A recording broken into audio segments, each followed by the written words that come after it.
Good morning, fans of the Metropolitans. How are we all doing? Happy Saturday. What a beautiful day it is here in the New York tri-state area. Hope you're going to be able to enjoy the weather, enjoy some baseball. We're coming down to the end as far as the regular season is concerned, and it's coming down to the wire for the Mets. It's going to be our last week of baseball. Hopefully, we all can enjoy it. I know I'm going to try and enjoy as much of it as I can. I have one more game on the slate coming Thursday at Citi Field. I always go to the last game of the year, celebration of the year, no matter how good or bad it was, and that's exactly what I intend to do. Sorry if I'm wearing the same hat as yesterday. I didn't have enough time to go down to the basement to go through my whole collection and bring a new one up. I didn't want to delay the broadcast any further. And this is the Father's Day hat the Mets wore a few years back. But the big announcement, the reason for the delay was the big announcement. Now, if you're watching this on Baseball Way of Life or wherever you're watching on the YouTube channel, that's a big announcement. This offseason, we're really going to go big with YouTube and the group sites.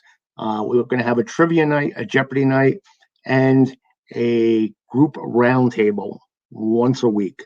The dates look like Monday for trivia, Tuesday for roundtable, Thursday for Jeopardy.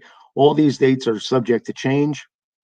We're working out the details. I'm asking for feedback, see what happens, see what the group wants. It should be exciting. I want this to make it more interactive. I'll have it on New York Mets Baseball Way of Life, Baseball Way of Life, Facebook, Twitter, you name it, it's going to be appearing. So hopefully all can participate. Like I said, it's good when you have a group roundtable, and I'm shooting for Tuesday, but whatever night's best for you guys and whoever wants to participate, everyone will be entitled to speak whatever they want as far as the group is concerned. And it should be fun. I forgot to start the podcast, the simultaneous podcast. Oh, my. Hold on. All right, folks. We're going to do a take two. I just want to thank everyone for tuning in today. The reason for the delay is the fact that there was a major announcement today as far as this group, Baseball Way of Life, New York Mets Baseball Way of Life, the YouTube channel, etc., is concerned. We are going to be going live on Mondays with a trivia theme show, which I find very, very exciting. We'll have contestants up to 9 a night if we have it up to 9 a night. That'll be weekly on Monday. Tuesday, we're going to have a baseball roundtable where each participant, whoever wants to hop on board can mention a topic and we'll discuss it amongst each other, and that should be fun. And then on Thursday, we're going to do something similar to what we do on the group now, which is Jeopardy, and that will be appearing on Thursday night. So that's the reason for the delay. And just to keep you posted, I know this is New York Met broadcast, but I just want to make that big announcement today on all platforms because we do broadcast on Baseball Way of Life and on YouTube. And that's the reason why I'm wearing, I think, the same hat I wore yesterday. I didn't have time to go to the basement to go through the collection and check all the hats. I did change a shirt. Yes, I do change a shirt every day. And today it's the Keith Hernandez Good Fundy shirt. So there you go, Fashion Police. I know you guys always look forward to that. But lately, we can honestly say to each other, what we haven't been looking forward to are the Met losses that have almost become a nightly occurrence. And last night was no different. The change of scenery, Milwaukee didn't help. We played the Brewers, who could be potential damage to a lot of teams in the playoffs this year. They are stacked pitching-wise. And not that the Mets are any threat to destroy any pitching staff, but they held the Mets in check pretty easily. And it's going to be that way for the rest of the season. We're going to be playing Marlins. They have a good pitching staff. We have the Braves, but these games are going to be meaningless anyway. But the one thing the Mets have always had to keep us in this year is applaud the starting rotation and the bullpen. It's been respectable and it's kept us in a lot of games, even when the offense sputtered. But lately, the once dependable arms have appeared worn, and Megill has really thrown a lot of innings. I think this year he's thrown 50 more innings than he's pitched in his entire career in any one given season in the minor leagues. So Megill followed a subpar start from Marcus Stroman and Taijuan Walker. And let's be honest, Taijuan Walker's been pitching subpar starts ever since the All-Star game ended. And he threw a clunker yesterday, moving the Mets closer to official elimination from the postseason with a 5-1 loss to the Brewers at American Family Field. on a day when the Cardinals swept a doubleheader, stretched their winning streak to 14 games. Unbelievable. Hats off to the Cardinals. That officially eliminated the Mets from the wild card race. Now, Megill surrendered 3 homers and 4 runs overall in 4 innings, and the Mets now are 73-80. Oh my God, this is like, these are like the years before 2015. This is really going to go down as one of the worst Met years, or one of the worst Met collapses of all time. And now the tragic number is down to 2 in the NL East race as the Braves split a doubleheader in San Diego. Now, Megill allowed homers to Colton Wong, while Willie Adams and Christian Yelich as he turned in a third lackluster start in the last 4. Before the game, J.D. Davis called it a bitter pill that the Mets are on life support in the season. And let's face it, National League East has been mediocre, and the Mets have not even been mediocre. Otherwise, they'd be in the hunt. And the division winner is probably not even going to win 90 games. So this was the year the division was there for the taking. And you know, the Braves are only going to get better. The Marlins have an up-and-coming pitching staff. Philly always throws all their marbles in to compete every year. So it's going to be interesting to see what happens not only this year, but in the coming years. And it's not so much the Mets' 11th loss in 13 games against the Dodgers and Giants in August, which buried, let's face it, they buried them in the standings. So you always thought there was help, or maybe hope, after those games were played. But it was the other letdowns. Oh my God, they lost to so many beatable teams. The Pirates series was the first clinker. Those were the first 3 games after the All-Star break, at which the Mets lost 2. Should they have swept the Pirates? I was counting on them sweeping the Pirates. I remember Gary Thorne was broadcasting the games. I said, oh my God, poor Gary Thorne. He should have had better games to broadcast than this. So remember they used to play taking care of business after every Met win before they did New York Groove? Well, we should have been taking care of business back then. Now, Davis was reminded that Mets also split a 4-game series against the Pirates at Citi Field to close the first half. So, yeah, those were games, especially when you're home, you had to win at least 3 or 4. So you can go right down the laundry list of games we should have won down the way. You can always play the what-if game. It sucks. And when you do that, you just feel more miserable. But the bottom line is the Mets didn't beat the teams they were supposed to beat. And when it came to playing caliber competition like the Braves, the Dodgers, the Giants, we realized we weren't that good this year. Now, the other 5 other division winners in baseball will either finish with at least 90 victories or on pace to do so. And we had the division we wanted to be in, the National League East. And the fact that the Mets are facing elimination with a week still remaining adds to a sting of a 5th season in which they will have missed the playoffs. Yeah, we keep living off the glory of 15 and 16, but this is now 5 straight years we're not making the playoffs. And that when you got a bankroll like the Mets have every year, I know it's not one of the top bankrolls, but there's no excuse. It comes down to like front office decisions. I can go right down the line. Callaway, Rojas, blah, blah, blah, blah, blah, Scott, you name it. But after the Mets were swept 3 games in Philadelphia, Pete Alonso, who was drinking the Kool-Aid, was saying, we got this. Asked about that comment on Friday, the first baseman said he was speaking from the heart. And I admire Pete for that. He said he always believes in his guys. It's something I believe in, everybody here, and I love competing with these guys. And it's really a special group of individuals. And it's frustrating and disappointing, but I'm very happy to get to compete with these guys every day. Now, if that isn't the words of a captain, I don't know what is. Now, Pete says, they could still finish the season strong, but what's it going to look like regarding the standings? It's not going to amount to much. Like I said, the Mets did have some wiggle room after losing to the good teams like the Dodgers and Giants. But when they couldn't put away the other teams, let's face it, it just wasn't meant to be. And that's baseball. There's always next year, right, folks? What are you going to do? Now, like I said, they should have beaten these bad teams. There's no doubt about it. They should have beaten these bad teams. And we can go right down and really dissect it if we want to. I'm not sure if you want to, but we can give it a brief overview here if you want. I guess you got to do what you got to do, right?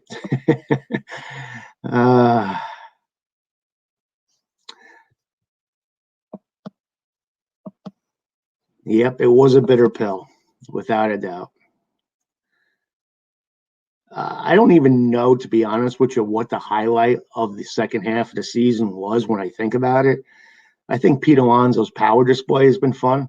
I think Aaron Loop coming in and pitching well every time he's come in has been a plus. Stroman is constantly a competitor. It gives you a good game no matter what.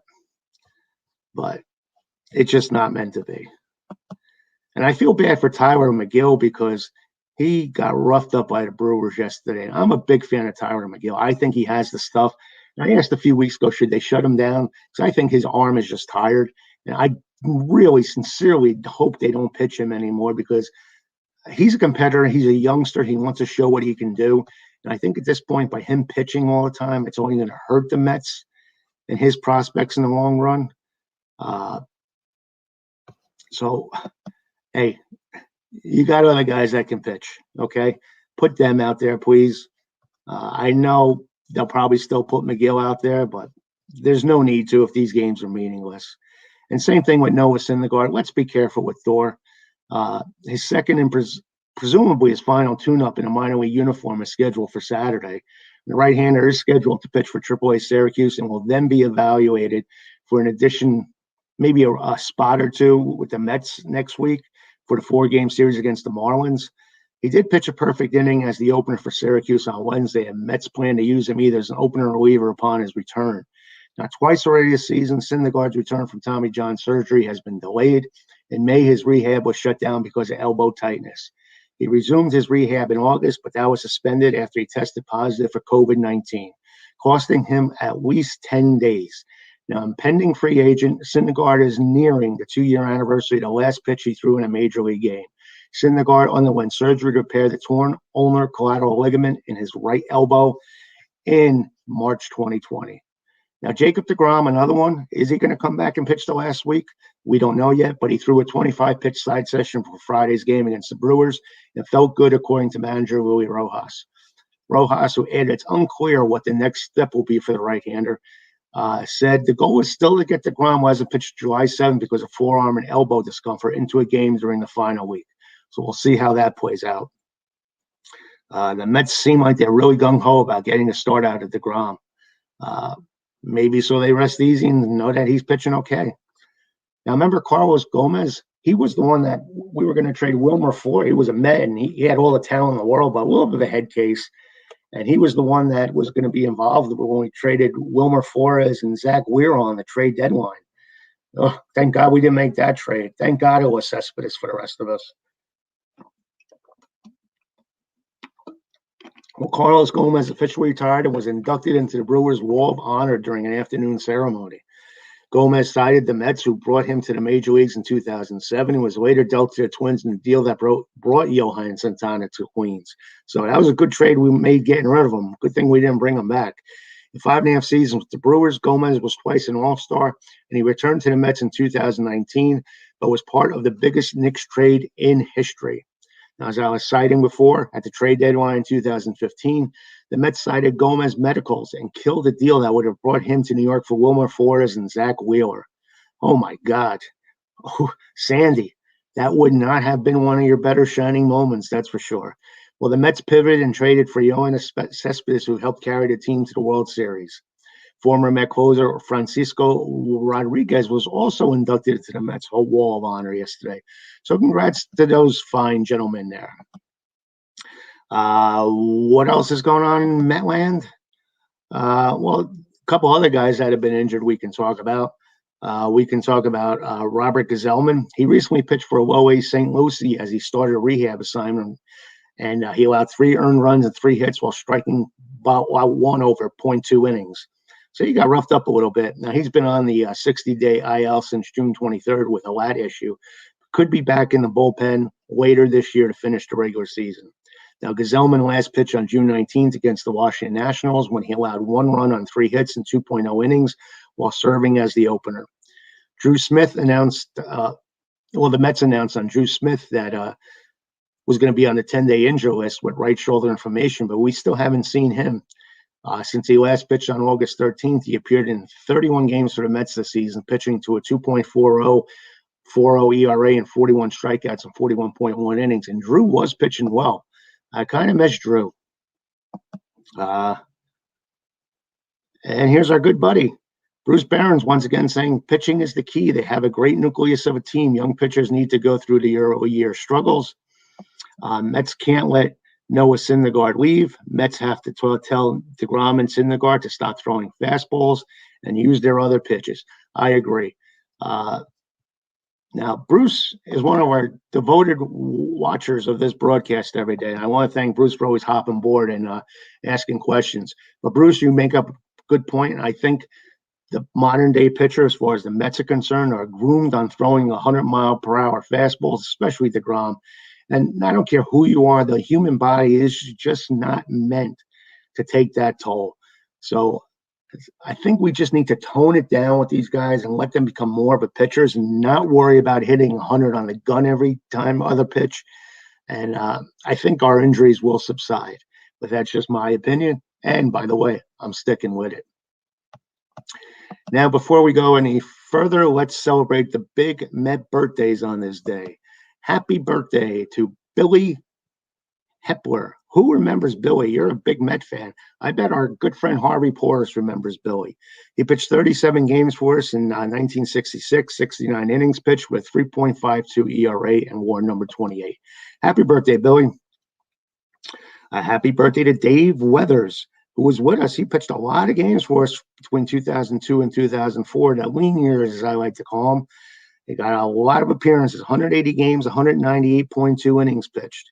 And he led the Mets in games 71 in 2002 and 77 in 2003. Dependable rubber arm. He had a 3.22 ERA.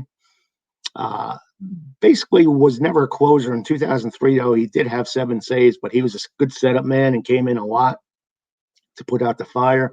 So happy birthday to David Weathers, old number 35 in your Met program.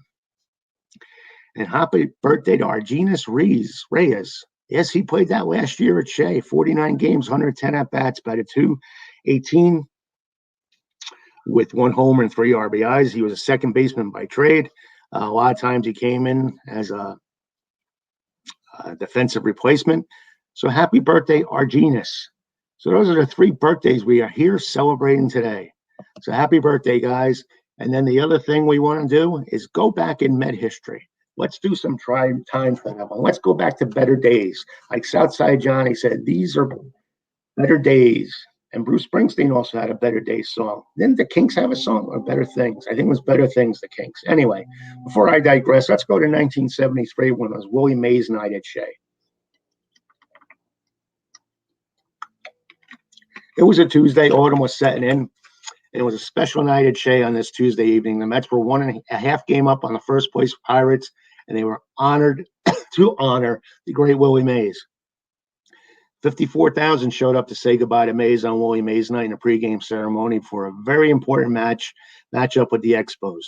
The 42-year-old Mays grew tired and was hurting by this point in the season. Mays had always said he felt manager Yogi Berra had used him too much earlier in the 73 season. Mays had not been in a game since September 9th, the 3-0 win over the Expos in Montreal. He had planned to leave the team and call it quits. But the Mets owner, Joan Payson, who adored Mays, convinced him to stay with the club and finish out the season. Now the Mets were in a pennant race, and Mays, truly an inspiration to the young players, would get to go out a winner on the National League champion Mets. He would end playing in the World Series in the 2 cities that defined his career as the Mets took on the Oakland A's of the San Francisco Bay Area. And that was fitting. 1973, the NLCS against the Reds. Mays would have an RBI single on Shea Stadium in clinching Game 5. In the Fall Classic, would get his final career hit, an RBI game-winning single in Game 2 at Oakland. Now, in the pregame ceremony on September 25th, 1973, Mays was joined by his wife, May Mays, and their son, Michael, donning a military cap and uniform. Mets broadcaster Lindsey Nelson hosted the ceremonies in which Willie was showered with gifts from the organization. Some former New York Giants teammates as well as respected rivals were on hand standing behind Mays to honor the future Hall of Famer. Former Giant Bobby Thompson, Monty Irvin, Ralph Branca, alongside Brooklyn Dodgers, Duke Snyder, Pee Wee Reese were on hand, as were Joe DiMaggio, Larry Doby, who was a coach with Montreal at the time, Roy McMillan, Met coach, and Mets manager Yogi Berra. As Lindsey Nelson said, ladies and gentlemen, Willie Mays in his classic drawl, and the crowd went wild. An emotional Mays stepped up to the microphone saying, I hope that with my farewell tonight, you would understand what I'm going through right now. Something that I never feared I was ever to quit baseball. But as you know, there will always come a time for someone to get out. I look at these kids over here, the way they are playing and the way they are fighting for themselves tells me one thing. Willie, say goodbye to America. Mays stepped back, wiped a tear from his eyes as others rolled down his face. The crowd cheered, and he tipped his cap to the Shea Stadium fans. He then walked over to greet Mrs. Joan Payson. It was an emotional night for all. After the ceremony, let's not forget an important game was scheduled between the Mets and the Expos. And the National League's now standing said, Mets 79-77, Pittsburgh 77-76, a half game back, and the Cards 76-83 games back. Here's the lineup for the Expos that day. Felipe Alou, left field, became quite a manager, leading off. Ron Woods, center field, batting second. Bob Bailey, third base, batting third. Hal Breeden, first base, batting fourth. Ken Singleton, right field, batting fifth. John Buckabella, batting sixth and catching. Tim Foley, shortstop, batting seventh. Pepe Frias, batting eighth, playing second. Steve Rogers, pitching, batting ninth. Wayne Garrett, leading off for the Mets, playing third base. Felix Millan, playing second, batting second. Rusty Staub, the Grand Orange, batting third, playing right field. The Hammer, John Milner, playing fourth, batting fourth, playing first base. Cleon Jones from Mobile, Alabama, batting fifth, playing left field. Dave Schnecker, hot prospect at the time, center field, batting sixth. Jerry Grody, batting seventh. Everyone's favorite buddy, Mr. Bud Harrelson, shortstop, batting eighth. And Jerry Kuzman, pitching, batting ninth. Now, Jerry Kuzman, 12-15, would go up against Steve Rogers, 9-4. Kuzman was 4-1 in his last 5 decisions, but had recently taken a loss in 3 no decisions since September 3rd. Prior to that, he had set a Mets record that lasted 39 years, pitching in 36 consecutive scoreless innings, going 4-0. He would finish out the year going 6-1 from mid-August on through the pennant drive in September. Now, the revved-up Shea crowd watched Kuzman shut out Montreal through the first 5 innings. On the other side, Steve Rogers held the Mets down through the first 4 innings. The Mets' fifth, they produced a run, playing their style of small ball. Bud Harrelson led off with a base hit and was sacrificed over by a Kuzman bunt. Wayne Garrett then singled, but Harrelson was unable to score from third. Then the steady Felix Millan hit a sac fly to left field, getting Harrelson home from third, making it 1-0. In the top of the 6th, Montreal also scrapped for a run as Ron Wood singled and stole second.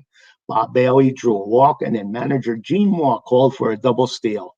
Bailey was nailed at second, but Wood stole third. Hal Breeden then hit a grounder to Harrelson, but the usually short-handed shortstop made an error as Woods scored, tying the game. In the home 6th, the Mets took the lead right back as the hot-hitting Cleon Jones hit his 9th homer of the year. Jones had missed almost 2 months from injuries in the first half of the season. Jones was now healthy and was the club's best hitter in the final 2 weeks of the season. In the last 10 games of the year, he blasted 6 homers with 14 RBIs and had 10 hits. In 92 games, he had 11 homers with 13 doubles, 48 RBIs, and batted .260. Now, in the top of the 7th, Kuzman gave up a pair of 2-out singles, and with Felipe Alou coming to bat, Yogi Berra went to his bullpen ace, the Tugger, Tug McGraw. McGraw now is one of the best pitchers in the league after having a horrible first start of this first half of the season. And since October 22nd, he was 5-0 with 10 saves, allowing 3 earned runs in just 38 innings. Tug was on fire. McGraw quickly put out the fire as the fireman, getting Alou to fly out to left field. He pitched 2 more scoreless innings, getting Ron Fairway to fly out to end the game. He walked off the mound in his usual fashion, tapping the glove on his upper thigh, earning his save, his 24th. Now, here's a little trivia. The glove tapping on the thigh after a big out win was a secret symbol of love to his wife, Phyllis. On this night in Pittsburgh, the Phillies and Steve Carlin beat the Pirates 2-1 on homers by future Mets hitting coach Bill Robinson as well as Mike Anderson. The Mets had their biggest lead of the season, up by 1.5 games. In St. Louis, the Cubs beat the Cards, dropping them 4 games and out of the race. The Cubs had some life, 3.5 games out, with a 4-game series set to be played against the Mets on the final days of the season in 2015. What great memories. Those were the days, my friend, we thought they'd never end. We'd sing and dance. I forgot how the rest of that song goes, but I think you get the idea. What else happened on this date in Met history? I'm glad you're asking. This date in 1966, the Mets, for the first time in their five-year history of the franchise, will not end their season in last place. The Amazons will finish ahead of the Cubs, clinch ninth place by beating Cincinnati at Crosby Field 8-4. What else happened on this date? I'm glad you asked. Let me get a sip of water first.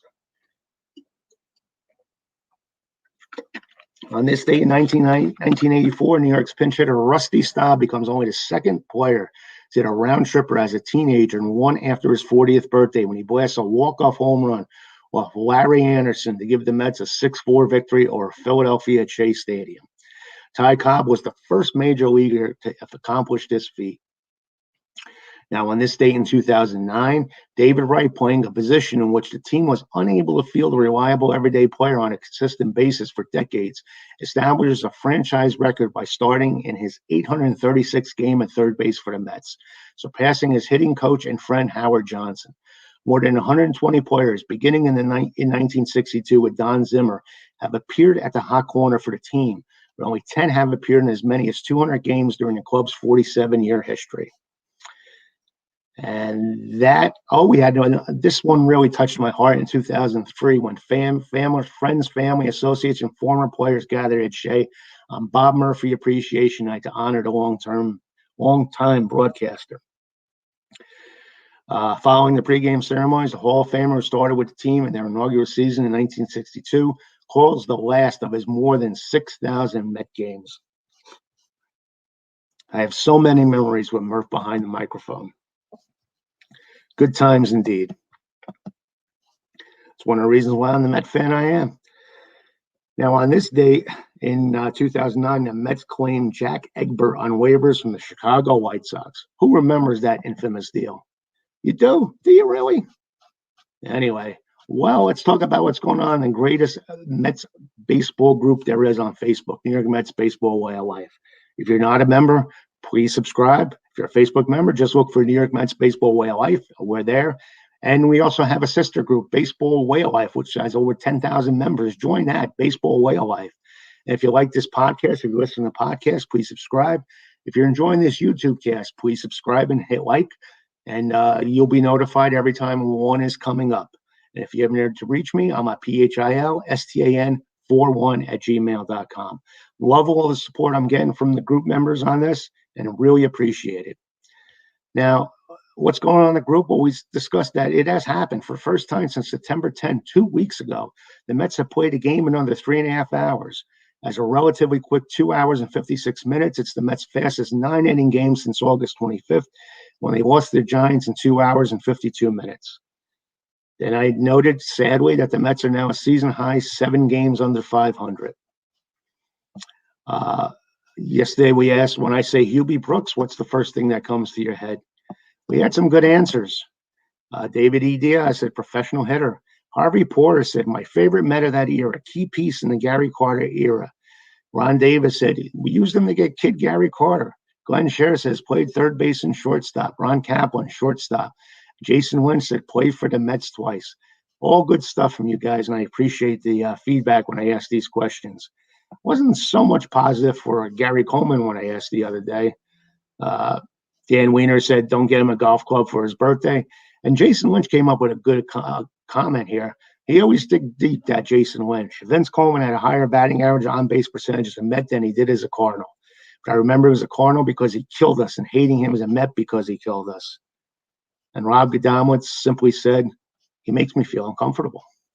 And then I asked, would you like to see Billy Beane as Mets GM? 88% of you said yes.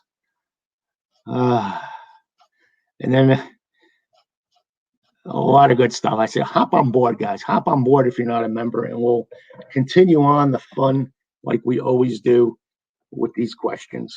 But the one thing we always do every day is we ask our Met Jeopardy and trivia question of the day. And today is no exception for this broadcast. So what do you say? Let's get right to it. Shall we, as they say in the business? I think we shall.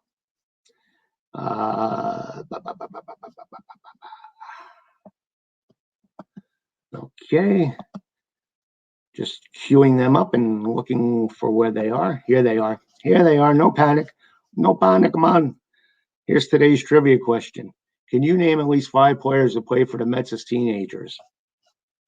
And the Jeopardy question was, traded with Bob Ojeda, Chris Barrett, and Tom McCarthy by the Boston Red Sox to the New York Mets in exchange for Calvin Schiraldi, John Christensen, Wes Carter, and Michelle Tarver on November 13, 1985.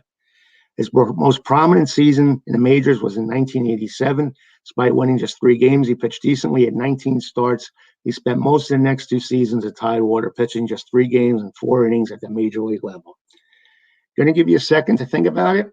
Have a little sip of water again, and then we'll be right back with the answers once I'm done drinking my agua. Okay, here's the trivia question again.